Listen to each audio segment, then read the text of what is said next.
and welcome to today's Trainer Education webinar, Building High-Performance Leadership Relationships Across Generations, hosted by HRDQ and presented by Ron Carucci and Josh Epperson. Today's webinar will last approximately an hour. Stay tuned at the conclusion of the broadcast for an exclusive offer. Now, before we begin, take a look. It's usually on the top right-hand corner of your screen. It may say questions or chat screen. In there, you can send in any questions that you have. And then we'll either answer those questions as they come in, or at the end, if we have time for a live Q&A with Ron and Josh, or afterwards by email. My name is Sarah Montgomery, and I will moderate today's webinar.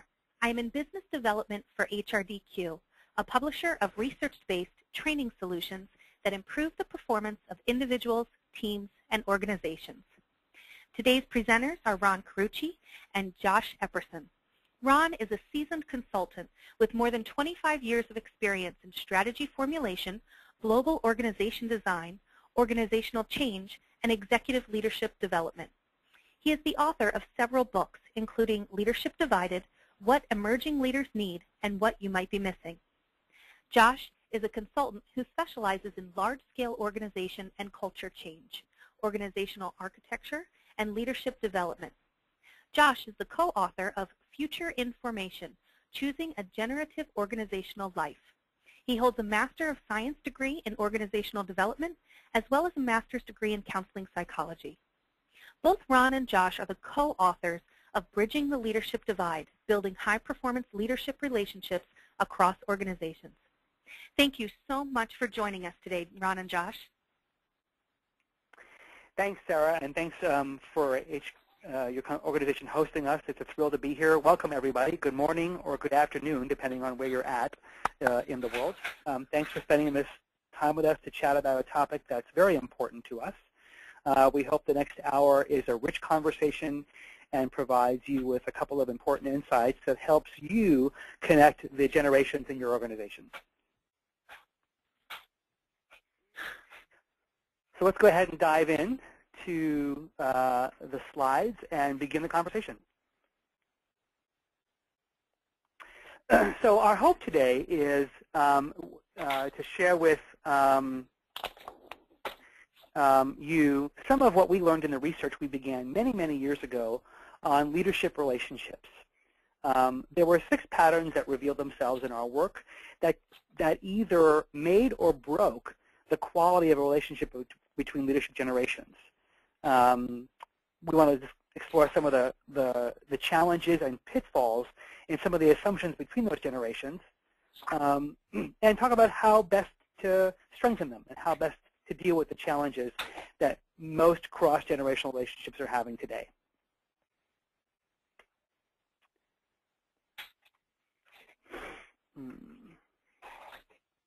Josh, let's put the slide. Yeah, it's going. There it goes. So I'm sure many of you in the HR community have heard for many, many years that with massive volumes of leaders leaving the workforce and the shortage of leaders coming up, that this has been framed as a crisis of supply, that we're running out of leaders to do the work. Most of the executives we work with in our consulting practice have never said to us, I don't have enough people. What they have said are, I don't have enough leaders who are ready to take on the assignments I want them for. But what they typically say is, I have plenty of leaders. They just don't look like us who are looking for them. So the challenge isn't, do we have enough of them? The challenge is, do we have the right relationship with the next generation to prepare them to be leaders?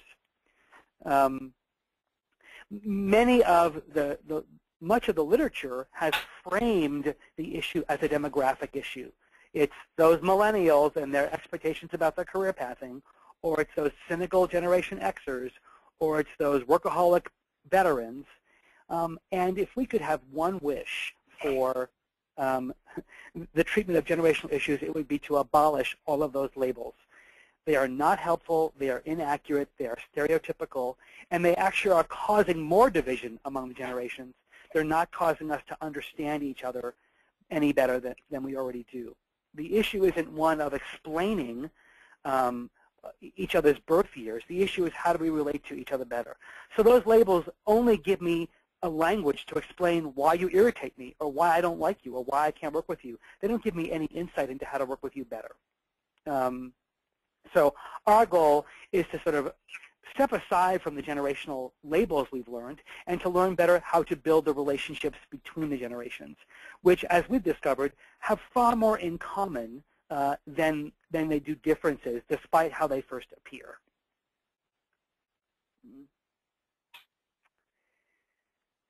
So we found these interesting stereotypical cartoons on a website, and these are illustrative of the kinds of things people are turning to for help. These are, the characteristics, what people believe are patterns in relationship, what people believe these the emerging leaders of our generation will aspire to do. And while they're like in any stereotypical pattern, there are kernels of truth. They are by no means completely true. And so these are the dangerous kinds of descriptions of generations that are doing, we feel, more harm than good to help generations work better together.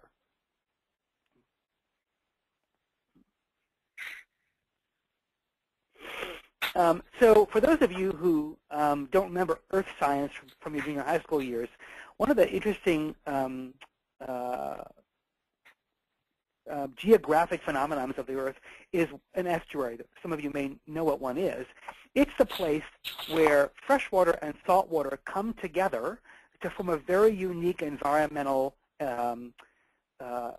context where only certain kinds of wildlife and plant life and marine life can grow. What's fascinating about it is that normally the forces that drive salt and fresh water would be very destructive forces. They're so different. But in the case of an estuary, they happen to be quite a powerful force.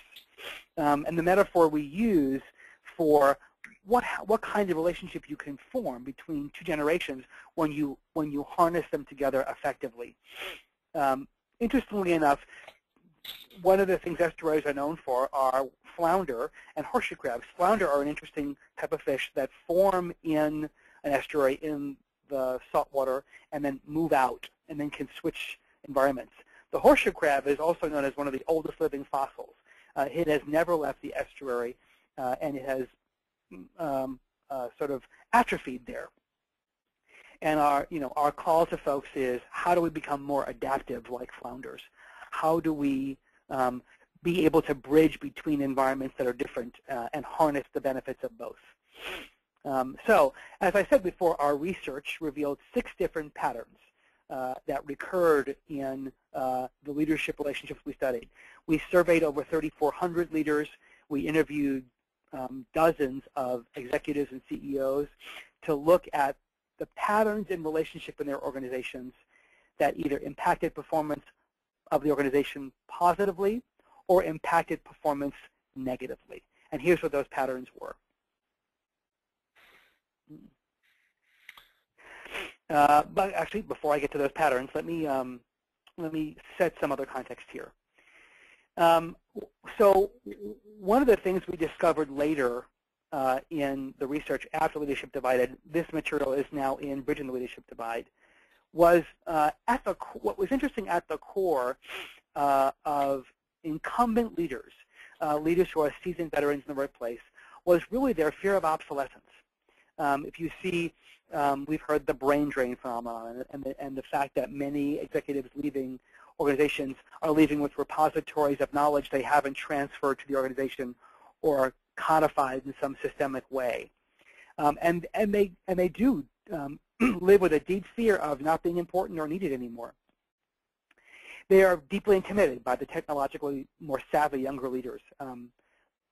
They don't know how to use an iPad. They don't know how to use some of the cutting technologies that are available today.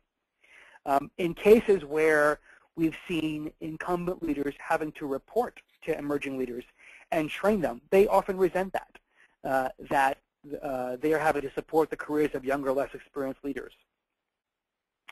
By contrast, we see emerging leaders often fear being muted. They feel the use of their voice not being welcome. They fear not being able to have the impact they want to have.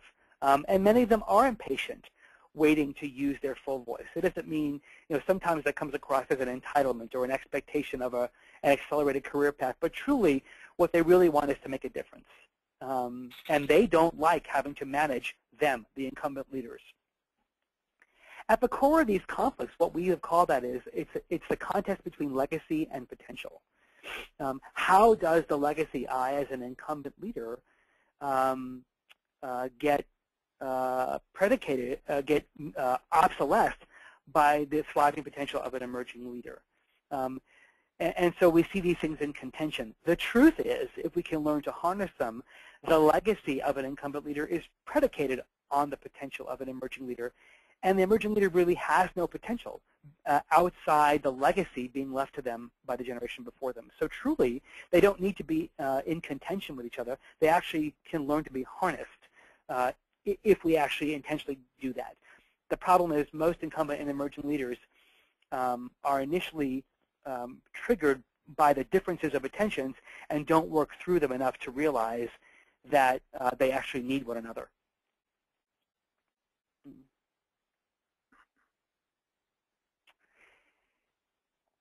So a question for all of you in the poll, where have you seen the biggest generational gap in relationship and pair performance in your organization? How have you seen this show up?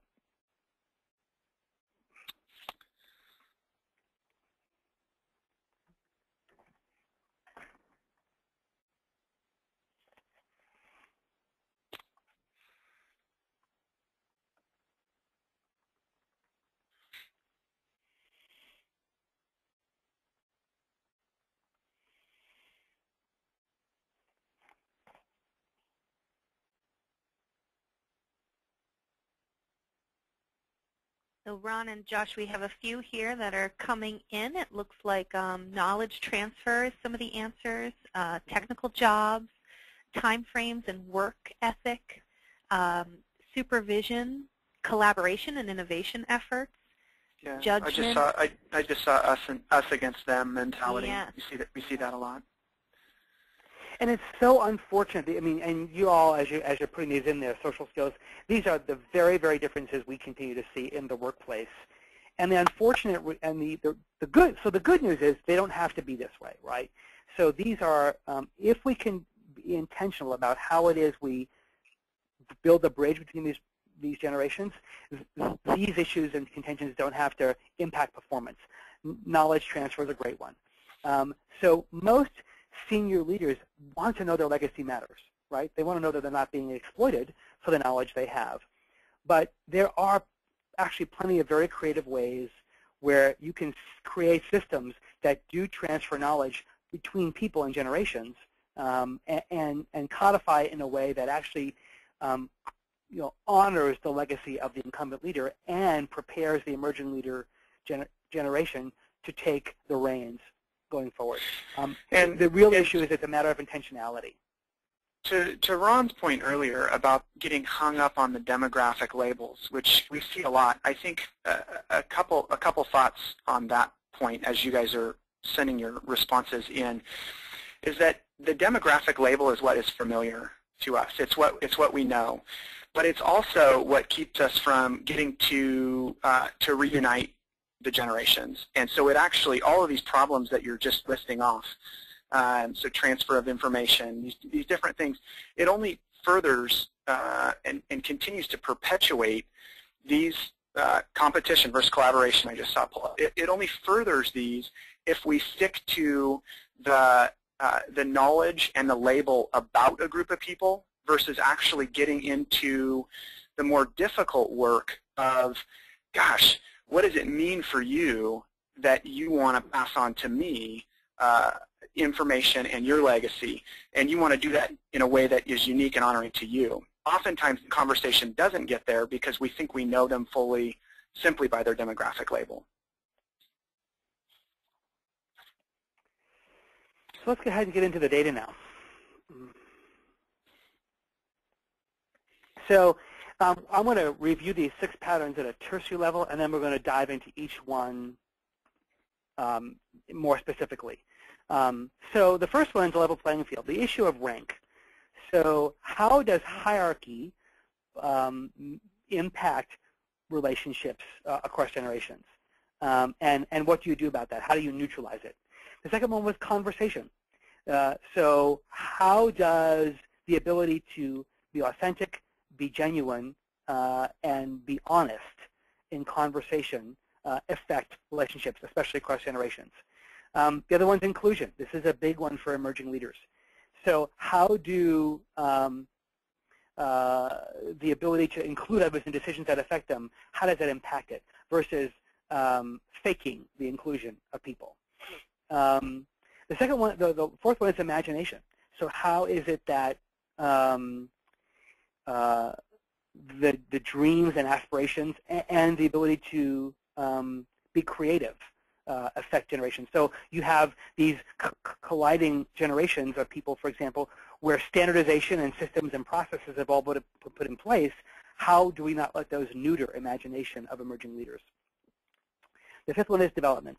So how do we cultivate the gifts and talents of people across generations? And the last one was a surprise to us in the research, but a very recurring and potent pattern, which was the issue of gratitude.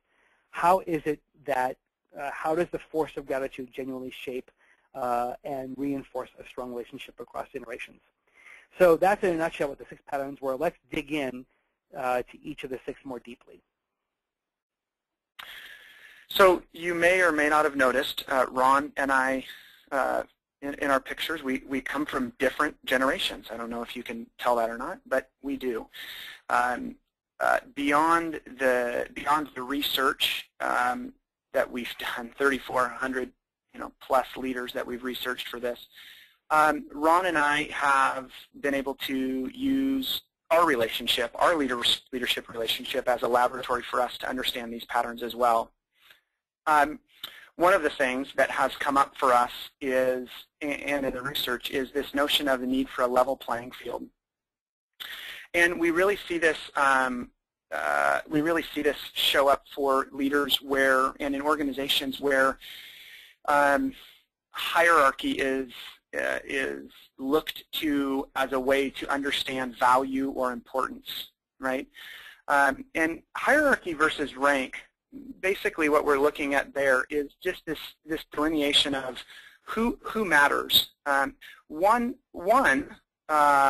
is to show that there's just structure and order, that there are people who are in charge and people who need to have decision rights on certain things, but can't have decision rights on other things.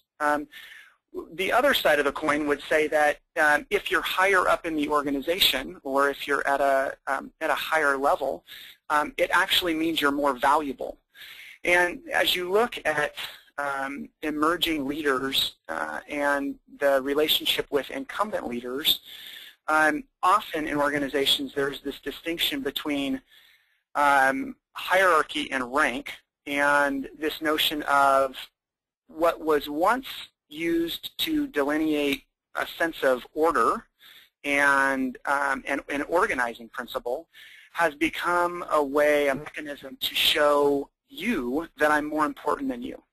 And so it gets abused. And so what we see often is we see people who have a higher level of leadership in the organization abusing privileges. And for emerging leaders, that's very troubling. It's very difficult to see. And often what we'll share with incumbent leaders is, or those who are in higher, more privileged positions of leadership, is to expose the burdens of their rank, right? Because with every privilege comes a burden. And often leaders hide behind the privileges of their position and fail to take the next step to say, this is actually what I have to carry because of the role or the position in the organization that I'm in. And emerging leaders, one of the things we hear from emerging leaders regularly is this notion that I get that you have the authority, I'm just not impressed with it. I get that you have had to walk both ways uphill in the snow to get to where you're at in your career, but there's kind of this look back of, so what? I'm working my tail off as well. And so we see this dynamic in the research around this need for a level playing field. And the only way to bridge that gap is to accelerate the trust and results by neutralizing the hierarchy. And neutralizing doesn't mean that there's you don't have any level 24s, 25s, and 26s anymore, because for a sense of order and structure, organizations will always have levels and have pay grades. But what it does mean is working hard, if you find yourself in that position, to neutralize that hierarchy and to level the playing field best you can.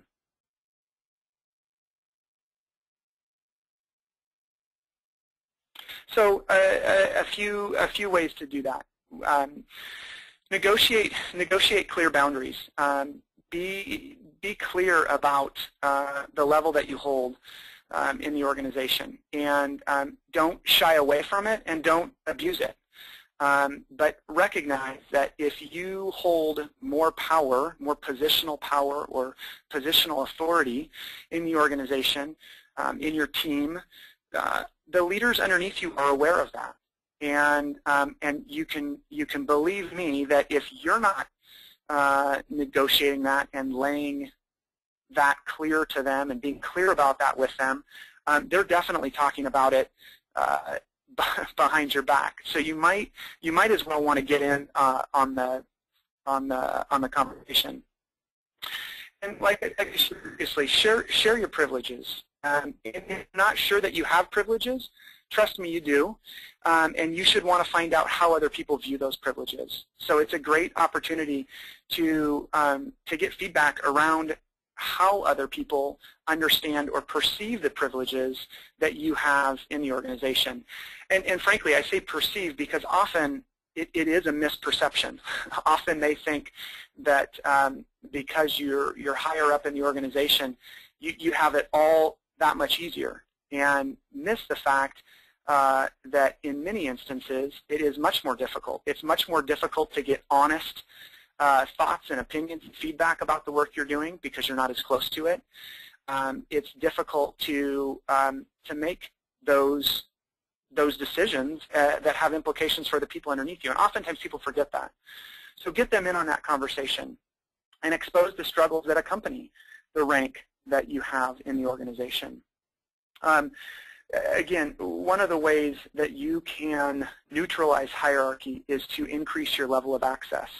So we used to think that management science would tell us that distance creates a heightened sense of objectivity. So if I'm further away from my leaders, I can actually make more objective decisions. I can have a more objective viewpoint about their careers or about how they're performing. When in reality, the opposite is just true. If you want to build trust and neutralize hierarchy, get close. Get close to those with whom you lead, because trust me, those difficult conversations that you have to have, those will go much better. They'll be much more effective if you are closer to the leaders you're leading with than if you are trying to create some perceived sense of distance to increase the objectivity.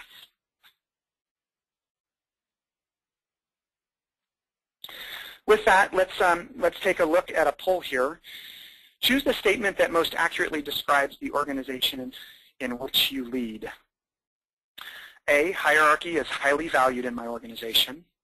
B, there is a high degree of discrepancy, perceived or otherwise, between privileges, rewards, and level in my organization. C, it's difficult for leaders to be transparent in our culture. Or D, all of the above.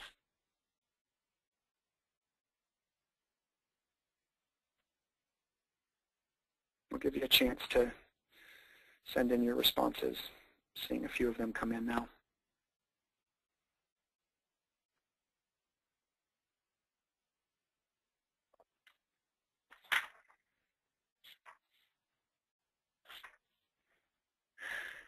So it looks like a high degree of discrepancy, perceived perceived value or otherwise, between rewards, privileges.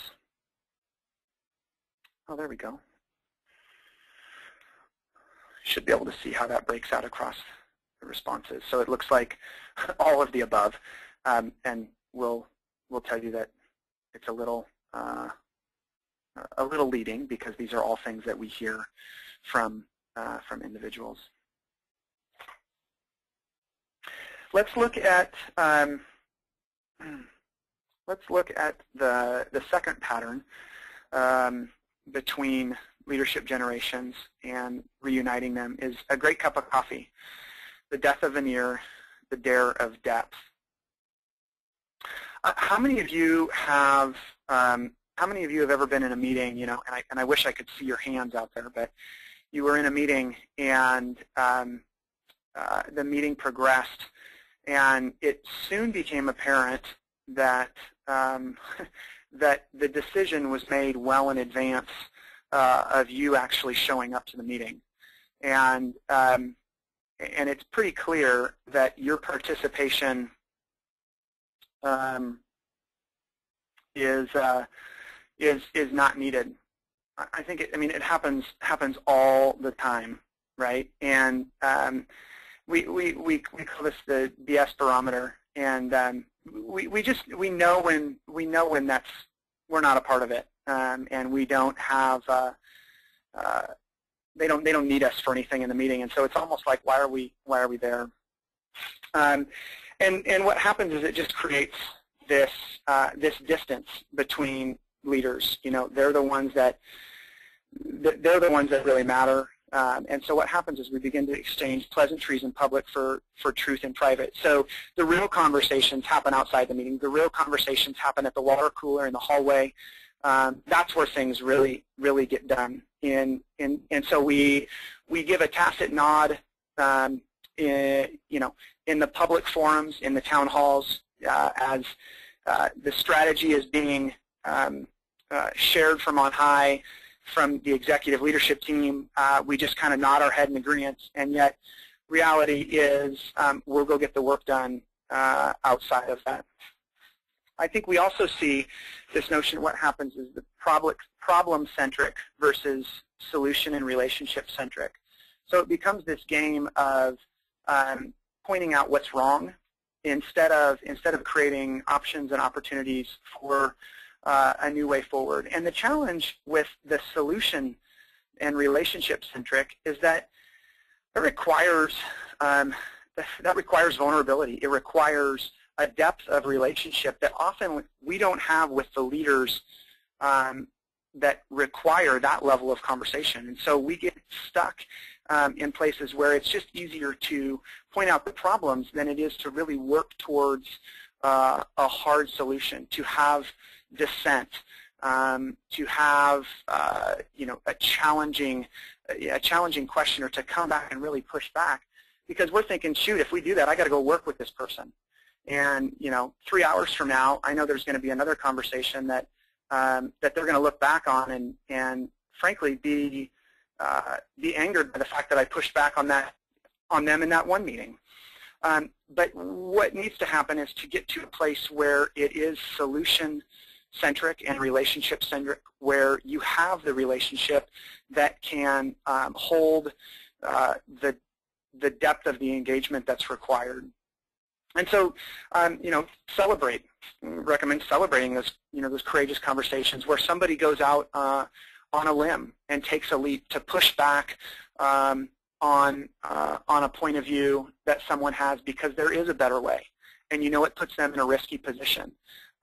We encourage leaders often to, in situations like that, to acknowledge that in those meetings and to say, hey, I know that was a risk, and you did it, and we're better because of it.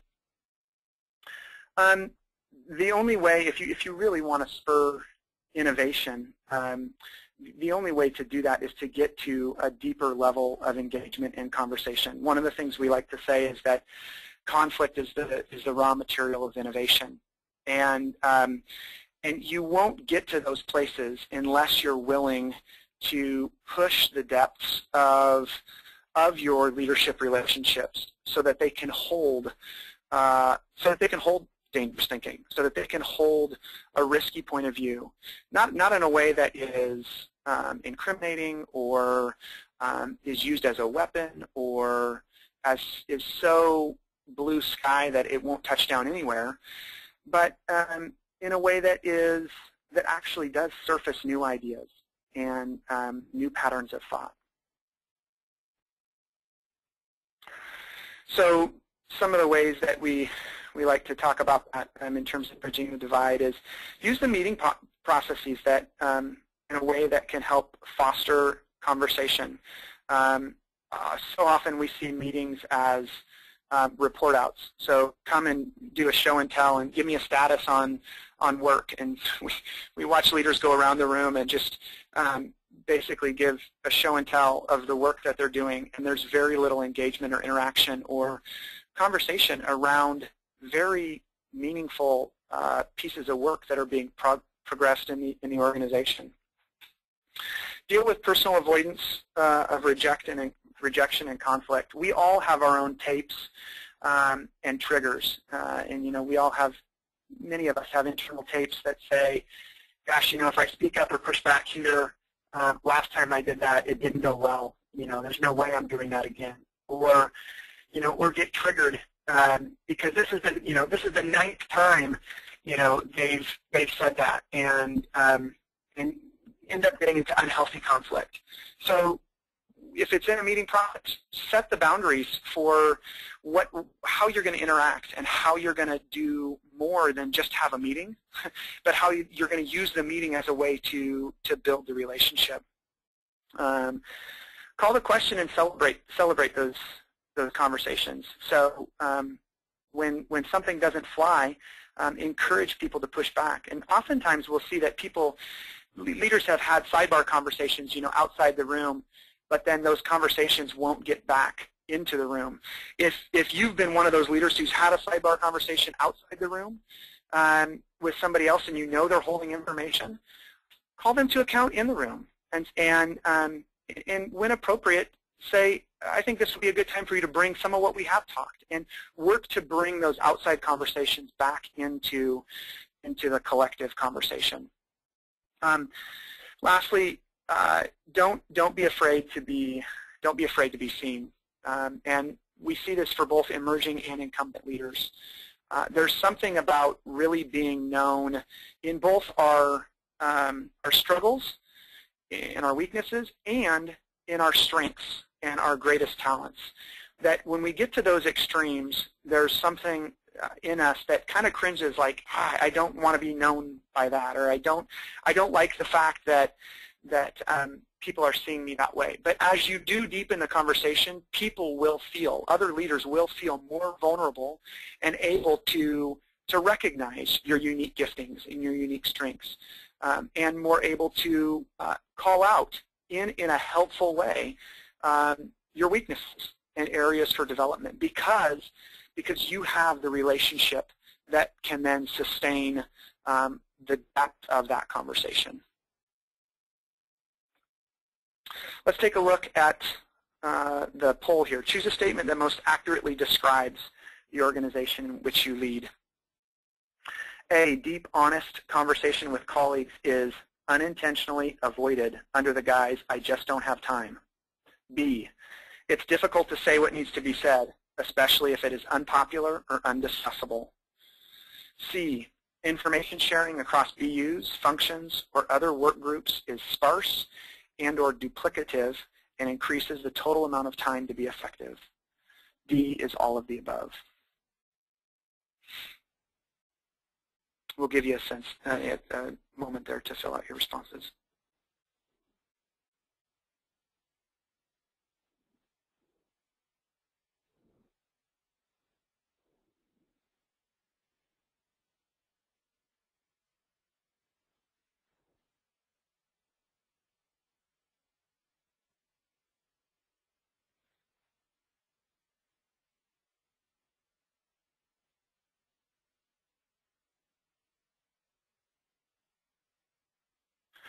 So again, I mean, we see all of the above at 43%, and B kind of in a 32% there. It's difficult to say what needs to be said. Great, thanks for your responses. Let's go ahead and look at the third pattern from the research: a voice at the table, the death of deception, the dare of innovation.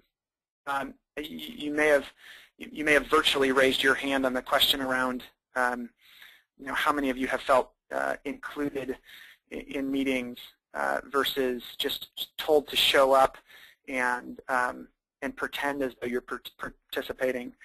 And that again applies here. And this notion of faux inclusion that, well, and I don't know why we do this as leaders, but oftentimes we want people, we think it's better for people to appear as though they're included versus actually including them, that somehow we're doing them a great service by making them feel included. But the reality is that we all know that if we've ever been in that situation, it actually doesn't feel very inclusive at all. It feels like a waste of time often. It would be better if you just didn't have me show up instead of pretend that you wanted me to. I think there's this notion of the myth of empowerment. Often we hear leaders talk about how, oh, we just need to empower our people more. And often for them what that means is this notion of I need to give you power. And really the myth is this notion that I have power to give you. Power resides within the individual leader. It's not something that is given between people. I have just as much power as anybody else and can exert that as I choose. The problem is often I don't believe that. I don't step into that. I don't think it's okay. I'm going to walk on eggshells. And so really you need to do away with this myth of empowerment, that empowerment is something where power is mine to give you and yours to receive, rather that power is yours to assume. So assume invitation and step into those interactions, whether they be meetings, whether they be with your colleagues. Assume that you have the power to make the decisions and to do what needs to be done in a way that's most effective. I think we can look at a few more of these here and just continue to move. So extend genuine invitation and let leaders learn to use their voice.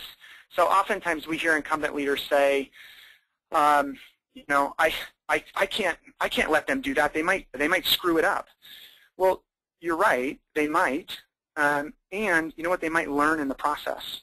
And so oftentimes the response that we hear around not inviting other leaders to the table is that it's going to go worse. It'll actually be easier if I just pretend that they're included and not really have to deal with the consequences of including them.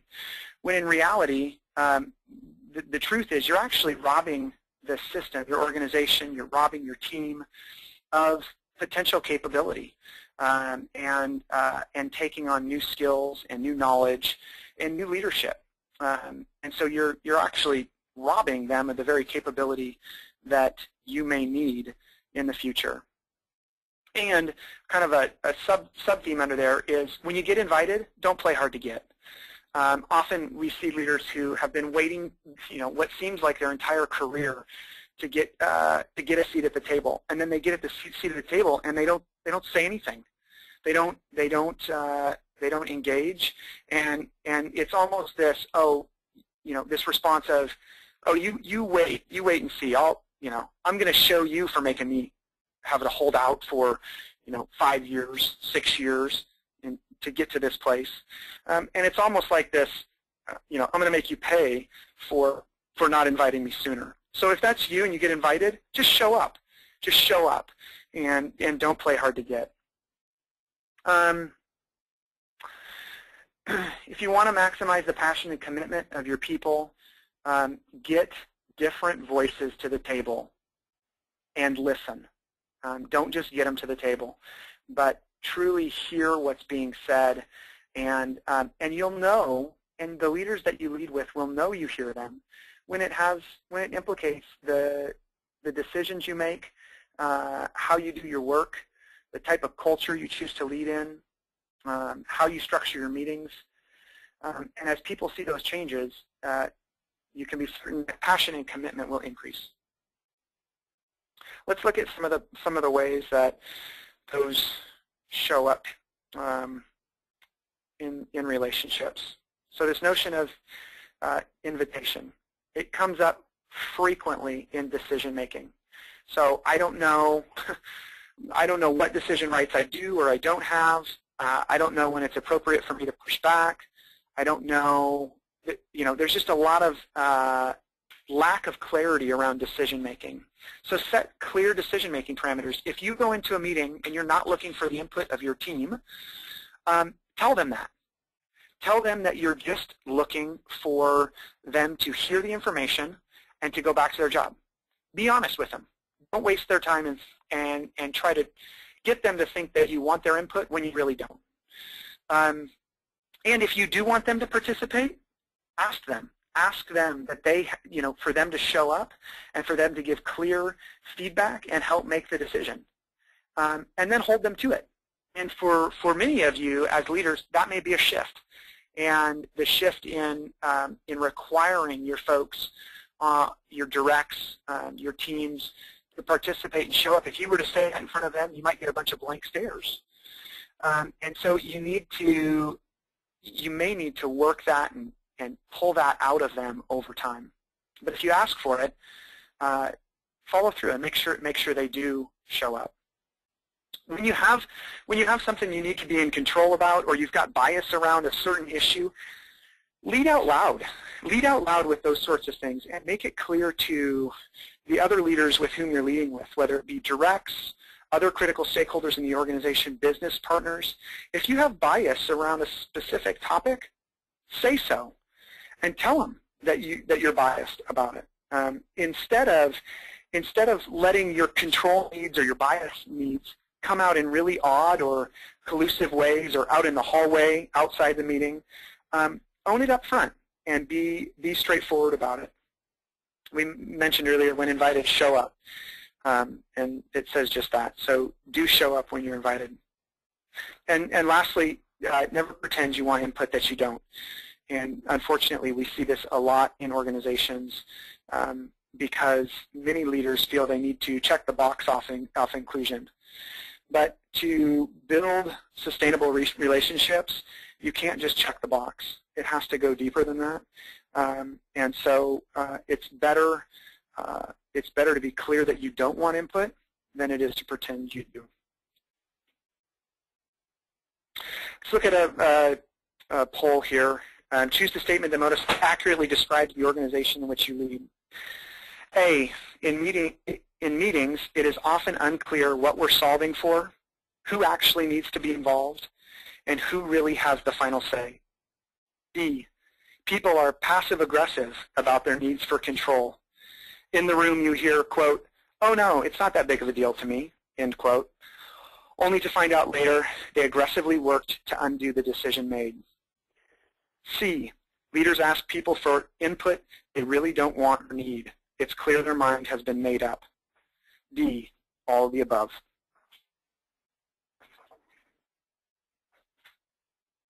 Take a moment to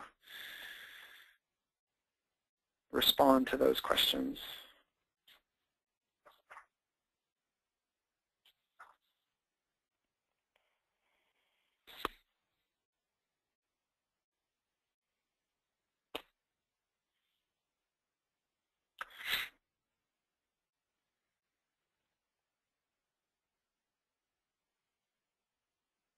So we see a lot under all of the above. And then secondarily at 24%, leaders ask people for input they don't really want. You know, one comment on the faux inclusion issue that I think, so we can offer some executives grace on this, it's not entirely malintended. If you go back 20 years ago to the empowerment research that was done, that as we shift from an industrial to an information era, all this research out, 3 books said, empower your people, make them feel included in decisions that they are making, make them feel close to the, those closest to the impact have a better view. And so I think those principles infiltrated our management science with some good theory. I just think we were naive and assumed that 500 years of hierarchical thinking was going to collapse under the weight of 3 books about empowerment. And so I think most leaders are torn between, I do want people to feel included in the decisions that affect them. I do want them to feel like they have a say. I just want it to go my way. And there's a deep ambivalence in most executives about those 2 truths. And so I don't think it's necessarily intended to be a ruse or intended to be, let me see if I can pull one over on people, even though to the recipients it often feels like that. But we believe that leaders are well-intended, even though they don't realize the negative consequences or implications for faux inclusion. And so I think as you work to help undo that norm in your organizations, recognize that it's typically born out of good intentions. Now what leaders have to understand is that power is not theirs to give away, and while it may be very uncomfortable to open the gates of participation, ultimately the quality of the decision will actually go up, not down. So let's look at the 4th pattern.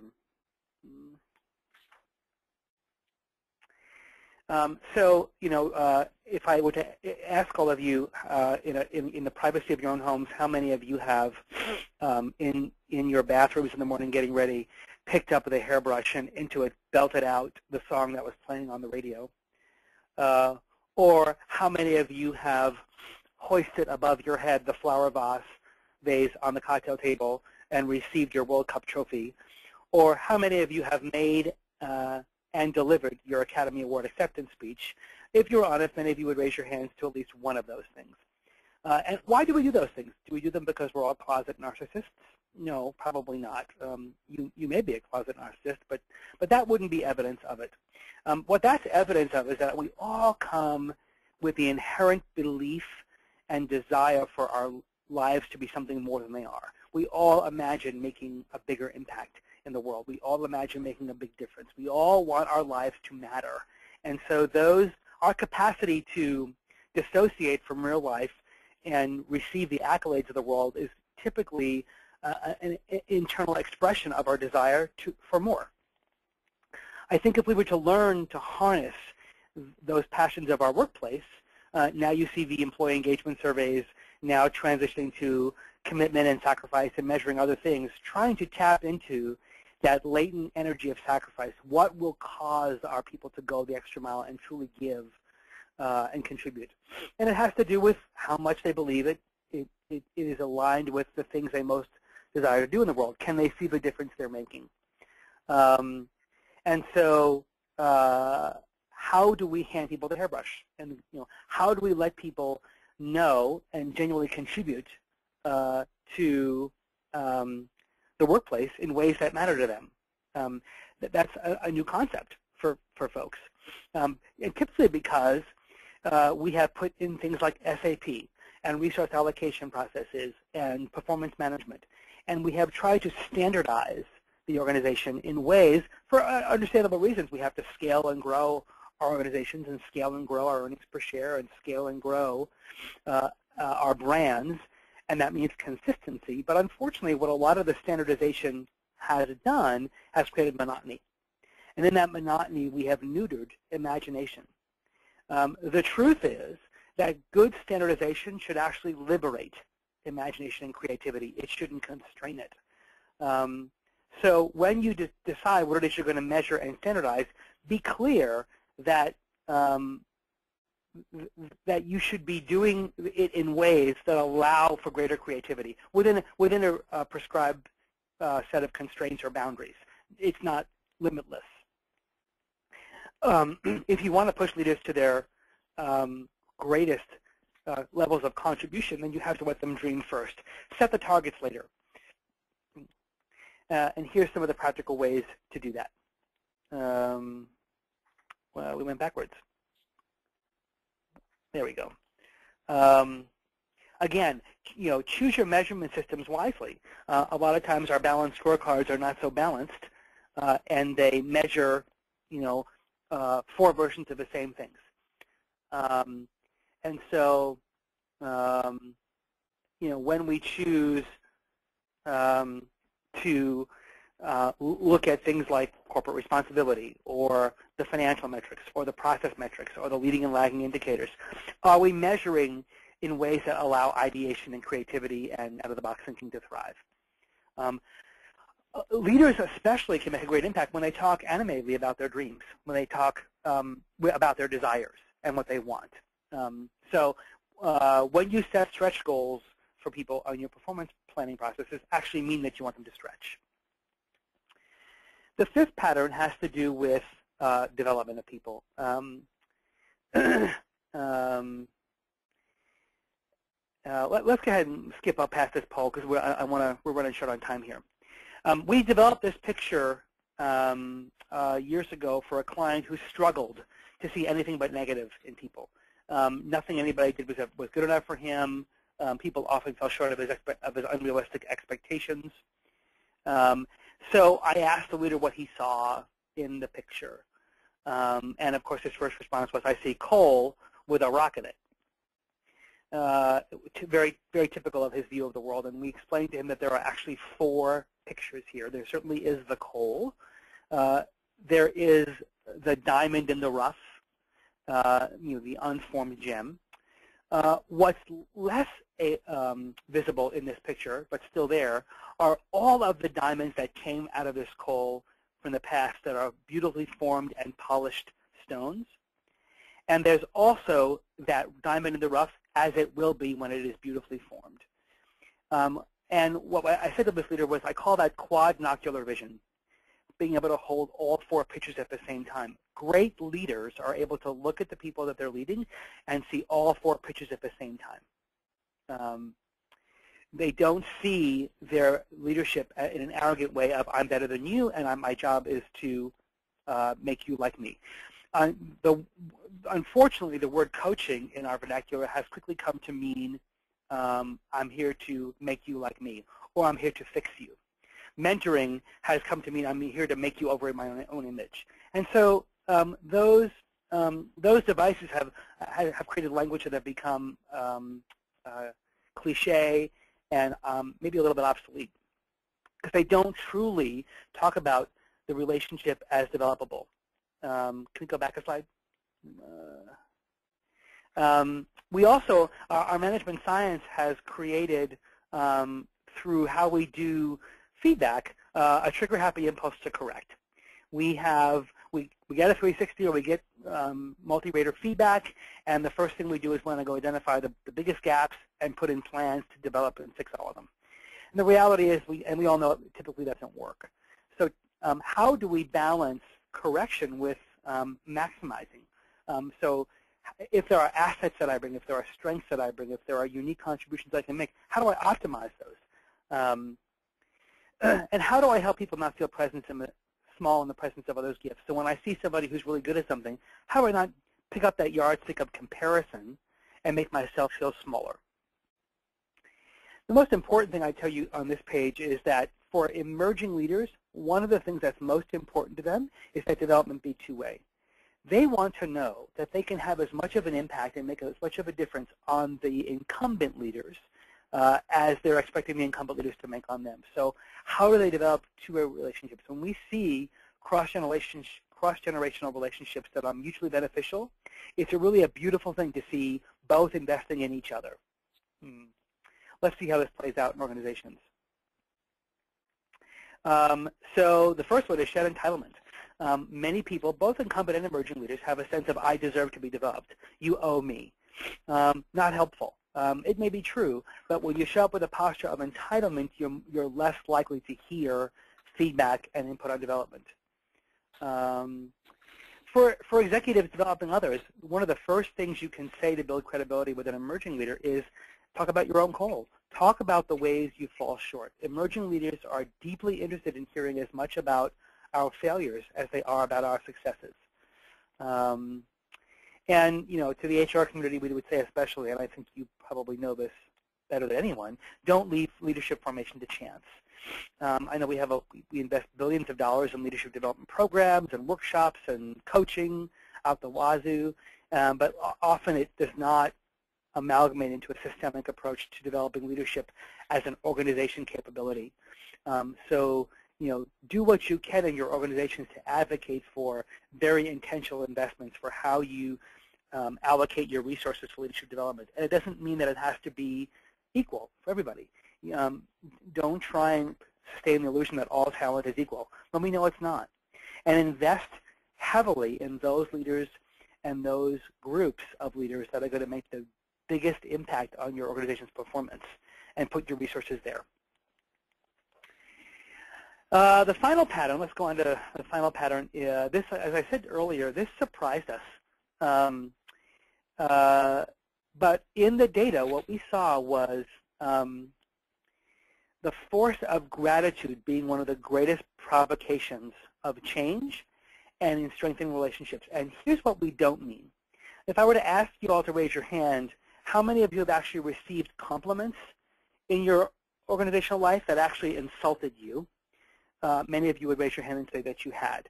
And here's what typically happens there. Typically, the person paying the compliment either doesn't know what it really required of you, doesn't know you actually didn't do it, or is cheapening it by saying, hey, good job, well done, high five, but is trivializing and being condescending in their delivery. True gratitude acknowledges that the contribution is an extension of the contributor. Gratitude is one of the greatest forces of change in any organization or community, and it is one of the most under-leveraged assets most leaders don't take advantage of. I'm a personally big fan of it's off the air now, with the TV show Extreme Makeover Home Edition. And at the end, where everybody would shout, "Bus driver, move that bus," and then the bus would move, and screams and shouts and tears would happen. And the reason that's happening is because transformation has occurred, and people are feeling incredibly grateful for it. And what's unfortunate in our organizations is that we have people move buses for us every day. And the moment the bus moves, the manager says, "Oh, I was thinking I wanted a different paint color than that." Or, "Oh, nice house." Or, "I wish you'd move the bus sooner." And they don't realize the extraordinary opportunity they're forfeiting to be grateful for what they're seeing. Sure, it may not be perfect, and you may have things you want to improve, but to be genuinely grateful to the folks who contributed it is such a force for change in propelling and advancing strategies that we would wish for leaders to take far more advantage of that, especially in situations where there's great discontinuity of change and great risk in the change. Let's see some practical ways we can do this. First of all, know what you should be grateful for. A lot of leaders are sourpusses, and they just look around inventorying everything that's wrong and what's wrong with the people that they lead, and they don't ever take time to be curious about it. One of the best questions, one of the most affirming experience any leader can give someone who's made a contribution is simply to ask for the story. To simply say, "Wow, that's great. Tell me how you did it." And let the person tell their story. It takes time, but nothing will bring out more a sense of pride and ownership and commitment than the chance to own the story of the journey it took to make the contribution. Distinguish between compliments and gratitude. Don't give compliments you don't mean. Don't give compliments where you don't fully understand the implications of what was done. And don't give compliments to people who didn't earn them. And so gratitude becomes, when used well, extremely forceful mechanism for strengthening relationships across any generation, but certainly throughout the organization.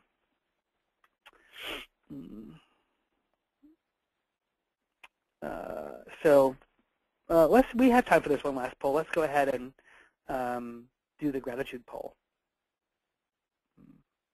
on the slide before.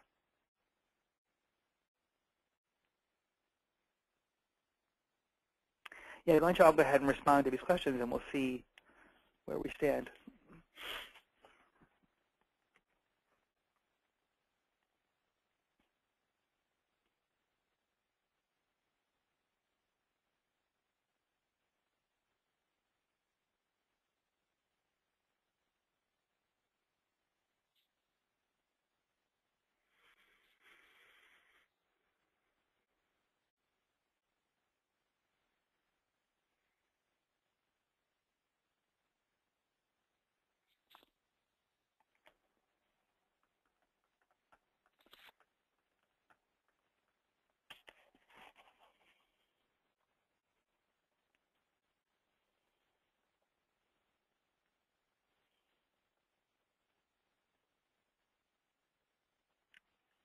Ron, can you see the results that we have there? Yeah, so, and it looks like the obligatory issue is the strong one. And that's not a surprise. And again, like the empowerment one, I think leaders are well-intended. I think they know they have to check off their, say nice things about people and positively reinforce things. The challenge is how do we help them go deeper and truly let their gratitude show. So we got about 30 seconds left, so let me just close up real quickly here. The cross-generational frustrations you all expressed earlier in the conversation are all very real. And our challenge to all of you, especially because you sit in such a very influential place in the HR community, how do you change the conversation from a demographic issue of generation to a relationship issue? If you can reframe that in your organizations to help people see the power that can be harnessed across these groups, you'll make a huge impact, because here's the question people really have to ask about incumbent and emerging leaders. It's not which are you. The question really is, which are you when? Because the truth is, sometimes in my relationship with Josh, I'm the emerging leader and he's the incumbent leader because of what I'm learning and what I'm, how I'm being formed. And so the truth is, when you see, a 52-year-old, senior director or vice president learning how to use the technology from a 28-year-old, he's the emerging leader if he allows himself to be that. So how do you help your leaders across your generations and your organizations let go of the stereotypes, let go of the boundaries, and really rethink the relationship they have with one another? Thank you all very much for spending your hour with us. We hope the conversation has been meaningful for you and gave you a couple of things to think about. I think Sarah's going to tell you about some of the things, some of the resources available to help you with these conversations in your organization if you want to avail yourselves of them. Absolutely. Yes. Thank you so much, Ron, and thank you very much, Josh. If you have any questions for Ron or Josh, go ahead and type them in now. We will stay on the line for a few minutes and capture all of those questions, and then we'll send those to Ron and Josh. They'll type up some answers, and then next week we will email all of the questions along with their answers to everyone on the call today so that you can see what questions have come in and what those responses are. So go ahead and send those to us now. The Bridging the Leadership Divide is the foundation of today's session. We are offering the Facilitator Guide 40% off, so it's on sale here for $119.40. That's good through March 30th. And in that Facilitator Guide, you will get complete workshop instructions, sample participant workbook, the Emerging Leader Assessment, and the Incumbent Leader Assessment for your review. Plus, there's all sorts of case studies, role-play exercises, and action planning tools. So take advantage of that. You'll use the coupon code WebinarBLD, and that's good through March 30th. Continue to send in those questions for you, and we'll get those back out to you. We hope you enjoyed your time today and you found today's webinar informative.